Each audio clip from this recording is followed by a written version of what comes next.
Session to order on this third day of November, 2022. Has everyone had time to look at the agenda? Any changes, corrections, additions? Just gonna move. Only thing I'll change is Evan is gonna talk to us in the work session tonight instead of, so that's no big deal, but he'll come on right at the end. Everyone had time to look at the previous minutes? Yes. Any changes, correction on that? Okay. Down on consent agenda? Full workforce, We we've are, been a we long are, time. in a long time, yeah. Maybe it'll stay that way, hopefully, you know. Getting harder and harder to find people to work, I mean, as you all know, but especially in the jail. And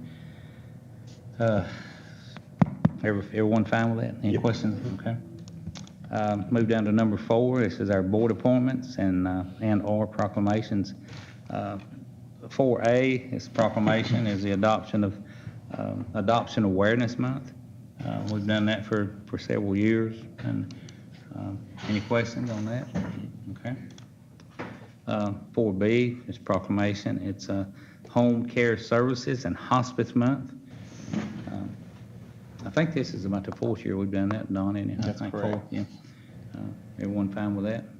Okay. Down to 4C, this is a resolution.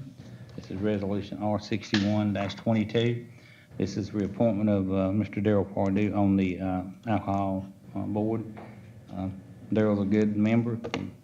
He's missed very few meetings, if any, and so I don't have a problem with him, serving. He's said he would serve, so everybody fine with that? Patty couldn't have enough good to say about him, so. That's right. I mean, so it's just it's hard to find people that will attend and take part, but he's good. Okay. Move down to 4D. This is Resolution R-62-22. This is a reappointment of Sarah Moore to the Board of Assessors. Paula, everything good there? She attends, and all that's good. That's what we want. Okay. All right. Everybody fine with her going back on there? Okay. Move down to 4E, Resolution R-63-22. This is a reappointment of Bobby Allen Waters to the Board of Assessors. What about Paul? Does he attend pretty well? Okay, all right, good. Okay. All right. Everybody fine with him? Good. Yeah. All right, move down to 4F. This is Resolution R-64-22. This is reappointment of George Reed to our Board of Health.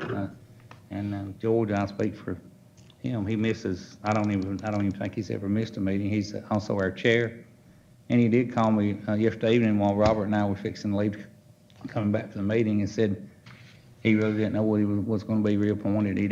He's retired now and all. And then I told him, I said, well, think about it. And he called me early this morning and said he and his wife had talked about it and prayed, and he said he would serve another term. But George is good. He's just right here, so he don't miss. And he's like I said, he's the chair of the board. So everybody fine with George? Huh? Okay. Move down to 4G. This is Resolution R-65-22. This is a hard one here. Reappointment of James Cantrell to the Industrial Development Authority. James, I think, is doing a good job. He's been not been on there that long, but he really is. He attends a meeting, and he does his job. And Evan, have you here? Yes. Where you He's in the back. James, you feel. Chairman now, Right, I mean, that's right, he's the chairman, okay, yeah, okay, yeah, so he does, okay. Everybody fine with that? Okay. All right. I move down to 4H, this is a resolution R-66-22, appointment of a member to the Industrial Development Authority, and where that's coming from is Larry Moore Jr., we call him Little Larry. He is, since his father passed away there a few weeks ago, he's just got too much on him, and he's afraid he's going to not be able to attend meetings. So he has verbally said that he would serve his term, which is up in December, right? Correct. And then after that, he will no longer be on the board. So we've had a person that had showed some interest in it, Will Garrett, which Will owns our Guthrie's, chicken place, and so.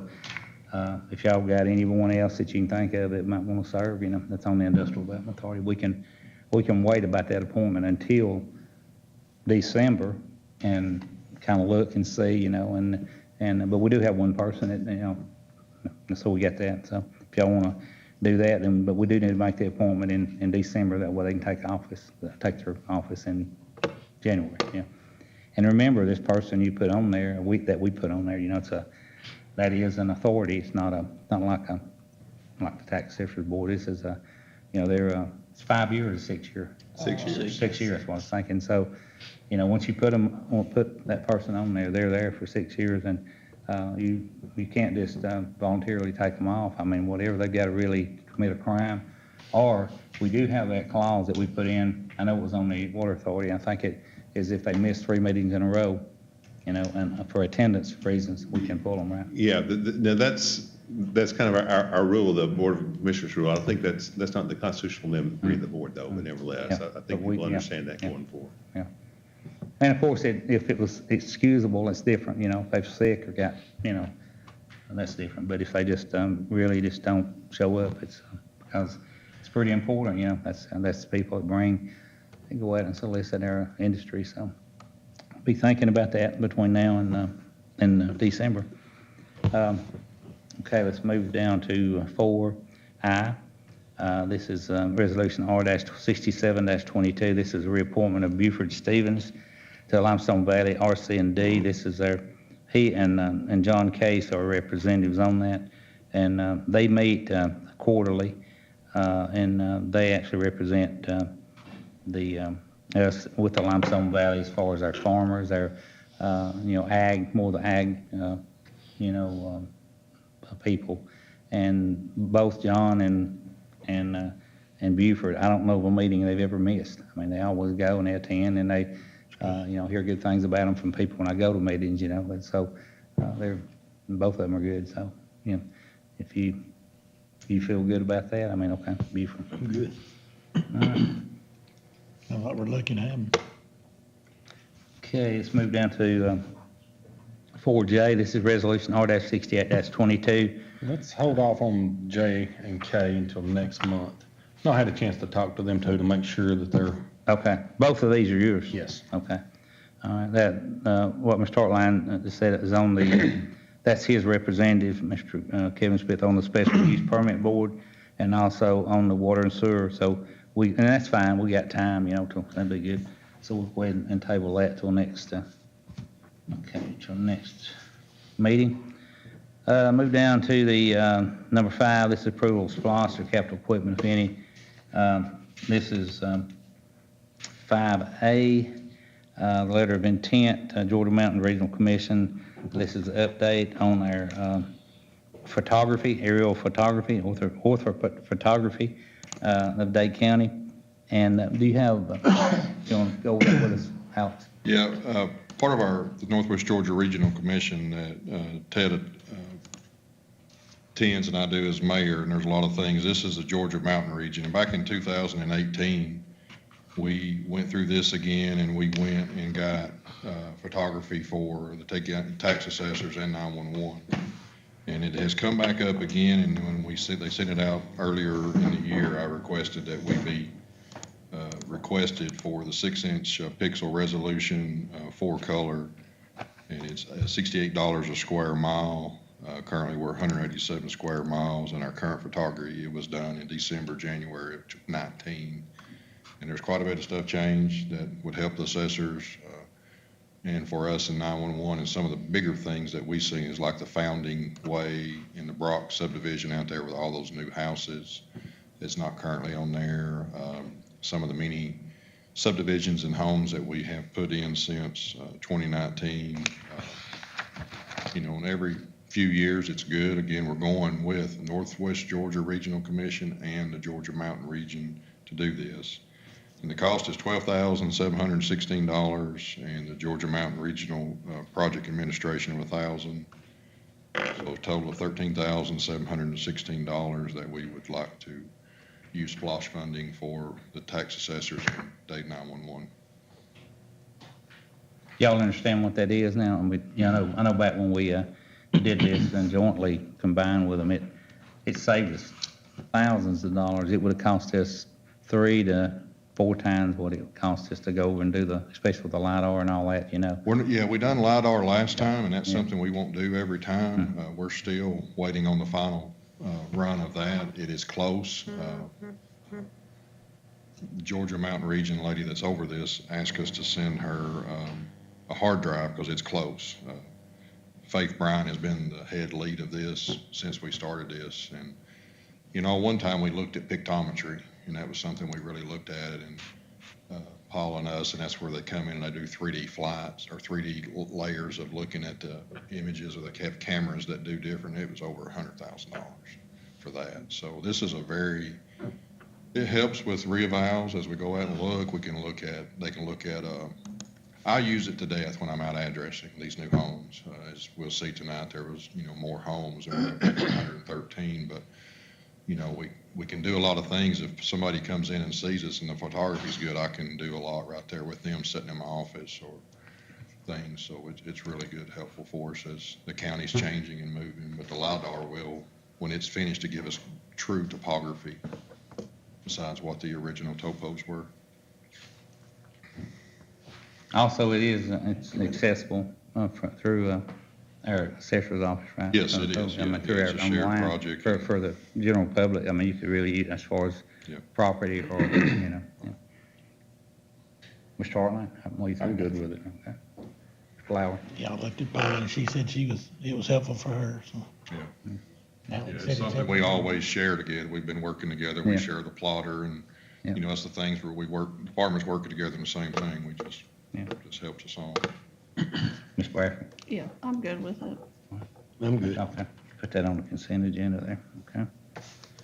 All right, let's move down to, number 6. Sorry. Yeah, number 6. This is approval of, our PA expenditure, if any. And pretty much all we've got is just something that you can look at here. This is something that Alex had brought to us a while back, and our system, our actual phone system, is really, 16 years old? 17 years Coming old. up on 17. And he has went out and got some bids on this. It's not something we're going to approve tonight, but it'll give us something to look at, for the December meeting where you Yeah, can go in depth. Yeah, 2 months ago when we opened the bids for the recording system, which we, just let you know, and it come back Friday. And we dealt with a death Monday and Tuesday, one of our firefighters that for a long battle of Huntington's. But yesterday and today, we spent a lot of time going through each four of these. Again, this is for your information to look at. I've got a breakdown here in the front and the detailed RFP pricing that we asked for. And this is just a quick summary for you to look at. And when, brought this up to you, gone with a recorder in this that we felt would qualify, working with Don and Ted, that this would qualify under ARP funding if y'all choose to use it. If not, I would like to request splosh funds for this. But we are on a system that is dying. We have taken parts from the system that Whitfield gave me 5 years ago. Zetron don't even support this anymore. This is when people truly dial 911 on their cell phones or landlines, that gives us information lat long and maps it to our CAD system to get help. And 17 years is a long time. Yeah, I've seen it. Yeah. It needs, And, back then, I think it was $96,000 or $98,000 we paid for that out of Splosh in 2006. So the lowest range is Solacom for $171,469, all the way up to Zetron, which is our current system of $193,808. But what's got me is this is for 4 positions inside the center. We have true 4 positions. Currently, we only have 3 phones, and there's days we get in there, we can't answer it because all 3 of them are on the phone. If myself or Daniel or Thomas or anybody comes in on special events, if 3 phones are ringing, we can't answer them, and they're all 3 on the phone, and there's time to just rings and rings and rings and rings. We'd like to get that 4th station 100% and possibly have a 5th station. If you're over there, that front glass room, when you come in and you have the glass, we have another CAD station in there when we get busy. We'd love to have another one up there to have a total of 5 stations when bad events come through or certain things that we could really help get information, because what's bad is when it's really bad, we have to get somebody off the phone to start dispatching the call. Yeah. A lot of times you gotta let the phone ring, and I'm actually standing over top of a dispatcher. I hand plug the phone back in, and me and Daniel are answering over top of the dispatcher as they're dispatching a call. Because the phone gets so loud and it's confusing, we're trying to get them, and this happens a lot with wrecks. People call, but they just drive by. You know, a wreck, we'll get 50 or 60 calls on a wreck constantly. It just rings and rings, so. It's a little hard when, like, if I was just standing over Robin here trying to pick up that phone around him while he's trying to dispatch an ambulance or a patrol car, because usually we got to get 2 people off the phone, get loud EMS or fire, or get the fire department moving and rescue, and it just gets a little rough. Or we could set on those other 2 stations when it's busy, and more or less we say, we got the phone, y'all do your job. So, but again, we would really like to see that 5th, but the up front in Zetron is the most. The additional station is 17,000, and it goes all the way up to Motorola, which is 25, Westel is 21, and Solacom. But what really gets me is the yearly support. Zetron, this is support with the provider, and Zetron is $12,575 a year. Motorola is nearly $29,500 a year. Westel's $18,000, and Solacom is $32,295. Zetron and Motorola is the 2 we really like for right now, but we really like to have some more time to whittle some of this stuff down. We're a current Zetron, and we've been with them for 17 years, and the look and feel of the system, even the new system, looks about what we're used to, and we think about dispatchers' eyes and what they're used to seeing and how it works.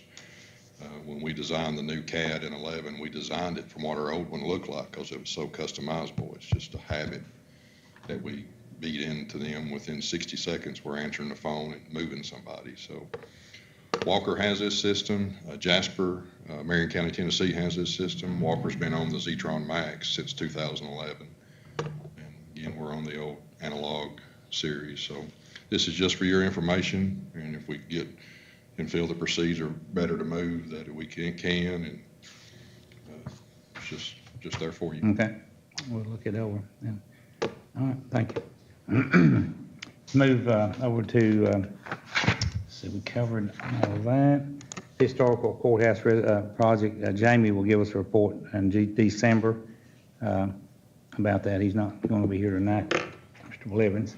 There is a written one on here. There wasn't, There is a written report on here if you. but as far as verbal, he's not. Right, right. No, that's for your information, you can look at it, but, and our next item, Paula, would come up, number 8. This is the 2021 sales ratio study appeal and hearing results. Ms. Paula Duval. All right, I believe it was a month ago that I came and presented the 2021 sales ratio study that we get every year from Department of Audits, and there was an issue there. Then we did agree, and the commissioners did agree to appeal that. We did have our hearing. I was really pleased with, how many showed up because I think we all learned a lot. I know I learned a lot about the ins and outs of the audit department that we don't see.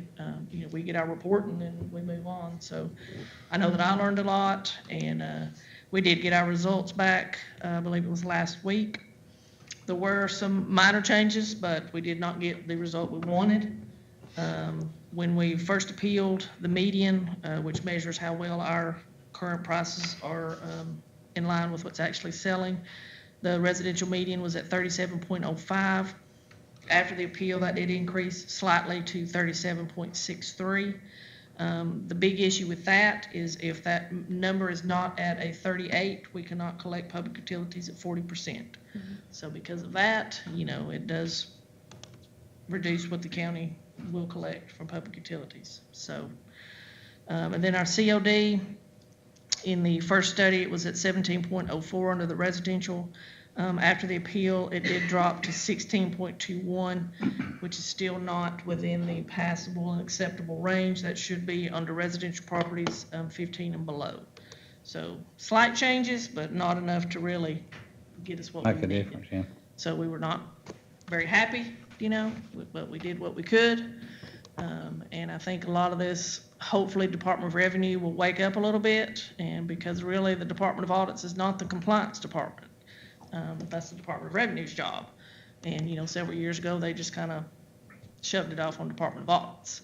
So I'm hoping with as many counties as have this same problem, I mean, over 100 counties throughout the state, had these same issues. So I'm hoping the Department of Revenue will step up and get back into the compliance game, which is where it should be. Because, Department of Audits and Department of Revenue, when we value and our statistical numbers, they're different. We do it differently.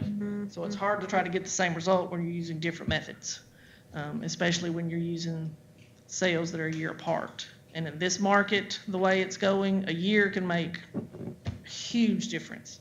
Used to didn't be that way, but these last 2 or 3 years, we've all seen the real estate market just explode.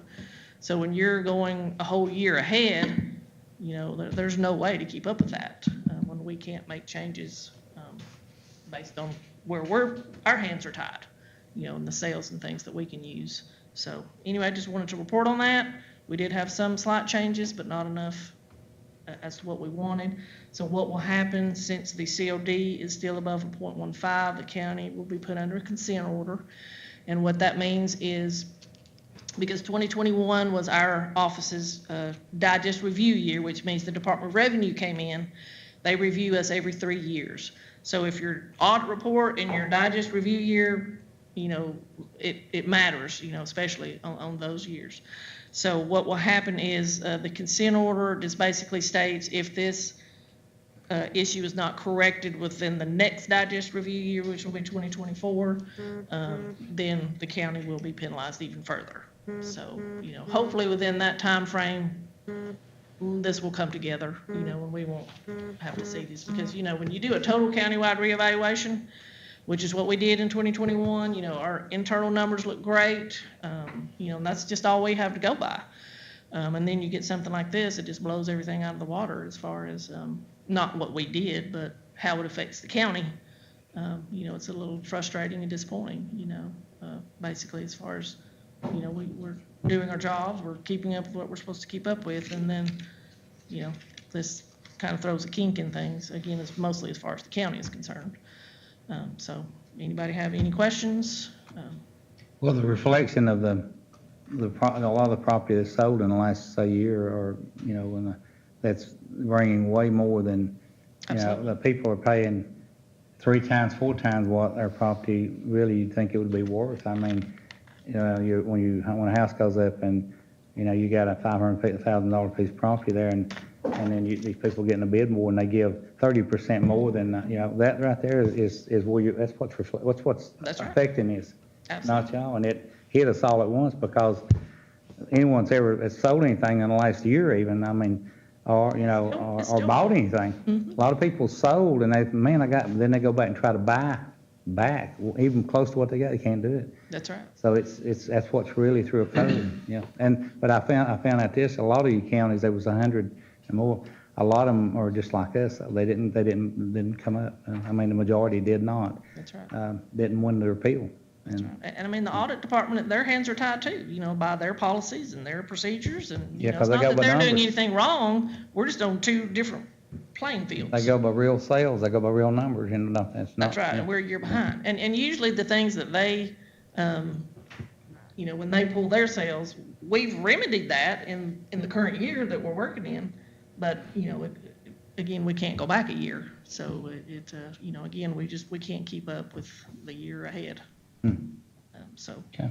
hopefully, maybe something will change. Any questions? Where are Okay. they getting their information at? And They use our sales, they pull our property records, but they're pulling, like, we have to use previous year sales, because we're working on January 1. So we're not really, according to Department of Revenue, supposed to use any sales after January 1. But Department of Audits uses, if they're doing the 2021 audit report, they're using 2021 sales, where we're using 2020 sales. And they're going all the way to like September of 2021. I mean, that's a huge, huge difference yeah, they ought to in be on the value. same book we're in.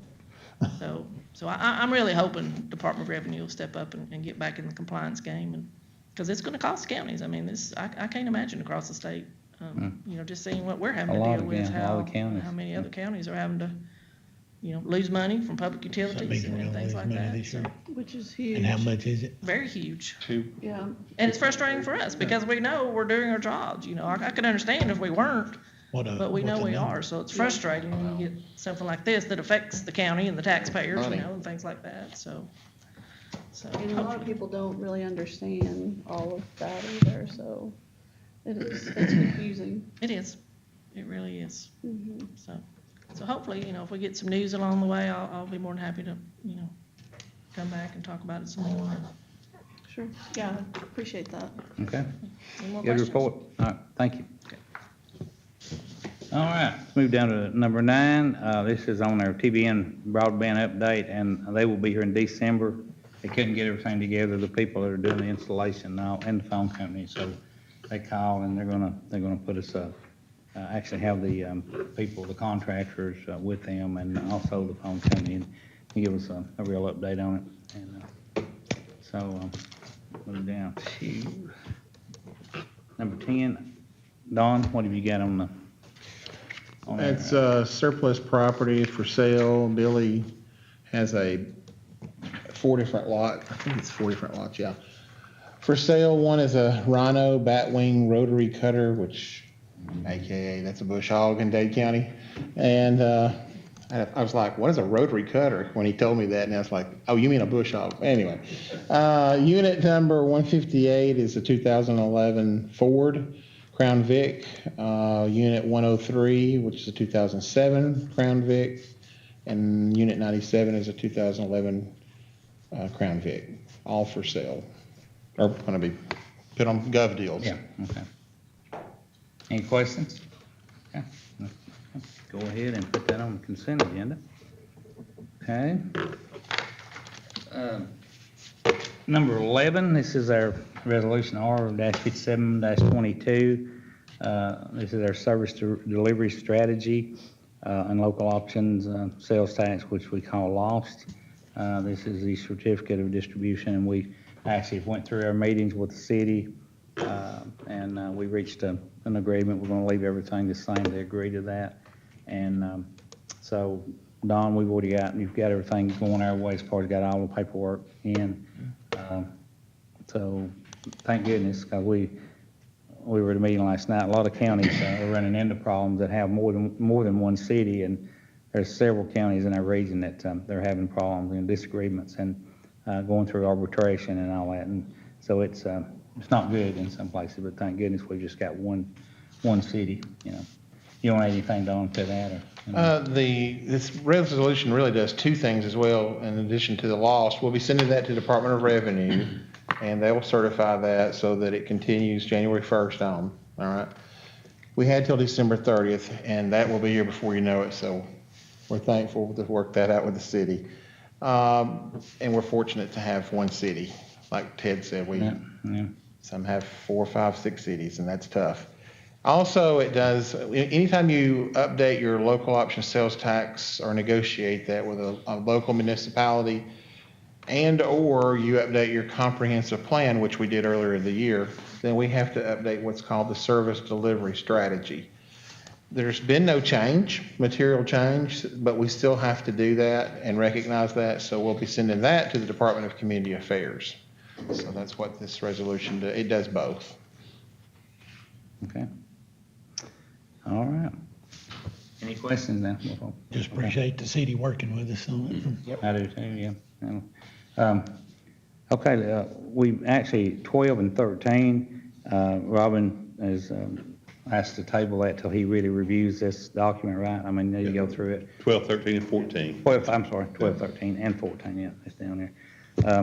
So we'll revisit that in December and vote on that, because we need to get it passed, because it's kind of, well, it's up in January, right, in December. Right? End of December. Yeah, so we got time, so we'll be, but it's just a long document, and I can see why he wants to go through and just look at it and read it, so.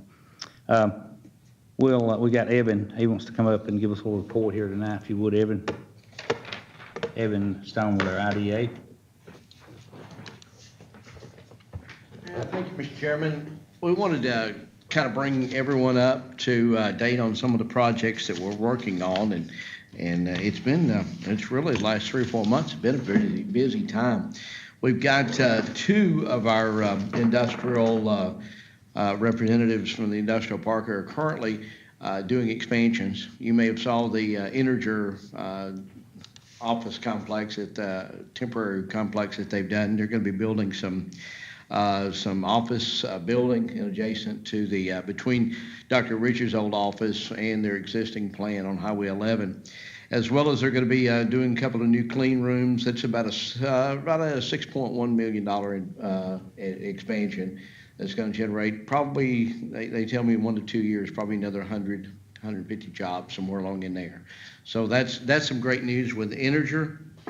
Learned this week, I sat down with Han, who is the plant manager and one of the owners of Trenton Pressing, and they're going to be working to announce that they're going to be doing about $5 million expansion. Going to be building another 50,000 square foot onto their existing plant on top of the hill.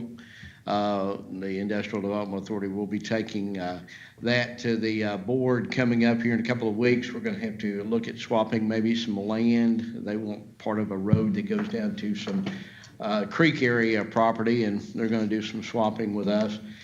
Back with Integer, the IDA did approve selling I think it's 0.8 acres of land. They're going to be selling to their parent company to be able to put that new facility on Highway 11.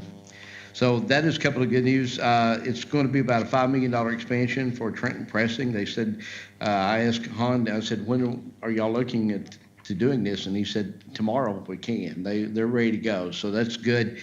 I did ask while I was there, I said, what is currently your average wage? And they're running about $19 an hour on average. You know, that's pressers all the way down to portfolio operators, labor and different things like that. So that's very good news. This expansion, there's going to be a lot of automation in it. There's going to be some more pressing. He's going to move some of the pressing things around, but that's going to bring an additional 20 jobs there. So that all great news as far as the expansion. We got two very good partners in the industrial park, all going to be doing expansions here over the next few weeks, a few months actually.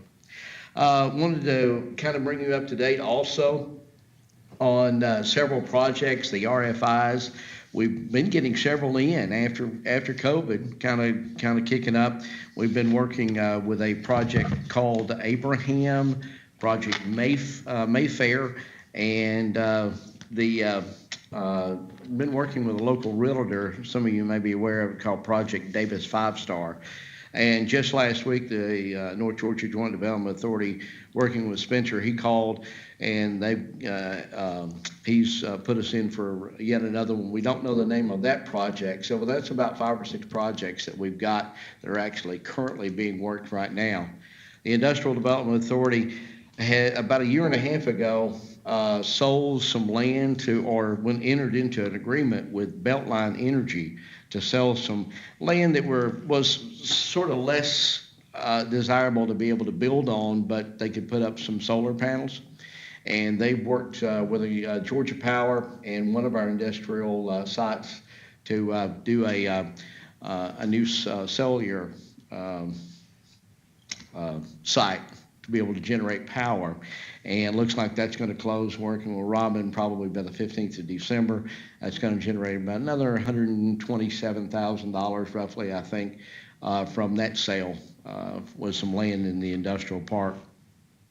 So that's the 2 pieces of property that we currently manage. One's leased by Integer and one's leased by Memorial. We've negotiated both leases to extend one for 5 years and one for 10 years here. We've been busy in the last 90 days. I stay very much in contact with our county attorney on several things that we're doing. Did attend the Georgia Economic Development Conference here about 2 months ago. Learned a lot. I think the executive just went to a meeting here about traffic and some of the things that are coming up that I learned down at the conference about truck traffic and how they're going to be switching over from people driving trucks to them driving themselves. And they told us, and Commissioner, you might want to elaborate on this. They said, now some of this stuff is not coming. The technology is It's here. happening. It's happening. Georgia, as a matter of fact, has got about 18 miles, I believe, on one of the areas outside of Atlanta. Is kind of like a experimental type of area where these trucks drive themselves. There's people in them, but they actually drive themselves. They've got wireless internet every so many feet down these highways that keeps these trucks in constant contact with their dispatcher and where they're going and all kinds of things. It was quite of a eye-opening experience to see that this is happening. And Georgia's leading the front. Matter of fact, because of what we've got in Georgia, I think they said 38 states were going to use this as a pilot, to watch how this is going to be implemented. But it's very interesting. So that's going to be good.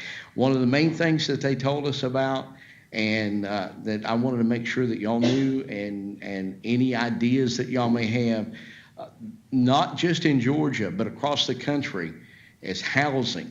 We need housing to be able to bring workers and workforce. Some of the industrial development, some of the economic development organizations in the state are now looking to incentivize large homes, subdivisions, and using some of their avenues to be able to incentivize folks to come in and build 150, 200, 300 homes because we're running out of workers, in the facilities. And obviously we've got that problem here because we've got more jobs in the industrial park, and which is a great thing. But they're doing well recruiting because their pay scales are up and they're doing well. But and we need all the folks that can move close enough to drive. So, I met with a couple of different large construction companies that work with these type of investors while I was down there, and it's just remarkable. Everybody's having the same problem. We just need additional homes for people to be able to move in.